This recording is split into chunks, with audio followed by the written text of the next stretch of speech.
कराची की district jail Malir में क्या हुआ, तफसीलात सामने आ गईं। जलजले से पूरी जेल लरजने लगी, जिससे कैदियों में बेचैनी और खौफ फैल गया।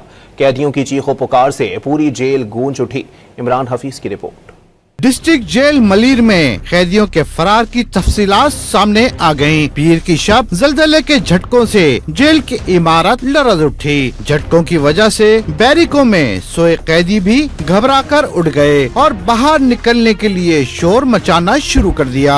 सबसे पहले सर्कल 4 की एक बैरिक के तमाम कैदियों ने बैरिक का गेट धक्के मार कर तोड़ा और दीगर बैरिक्स के गेट भी तोड़कर वहां से कैदियों को भी बाहर निकाल दिया, जिसके बाद सर्कल 4 के तमाम कैदी मिलकर दीगर सर्कल के बैरिक्स के गेट भी तोड़ दिए। तमाम कैदी मजमे की शक्ल में माड़ी के अंदरूनी गेट पर आए और इसे भी धक्के देकर खोल दिया। माड़ी में जेल एहलकारों ने कैदियों को रोकने की कोशिश की तो कैदियों ने डंडे बरसाकर इन्हें जख्मी कर दिया। कैदी माड़ी के बैरूनी गेट की कुंडी जो अंदर से लगी होती है इसे खोलकर बाहर निकले। कैदी चेकिंग रूम का छोटा गेट खोलते हुए जेल के मरकजी दाखिली गेट पर पहुँचे, जहाँ वॉच टावर और गेट पर मौजूद FC एहलकारों ने कैदियों को रोकने के लिए हवाई फायरिंग की, लेकिन कैदियों ने पथराव करते हुए जेल एहलकारों और FC एहलकारों को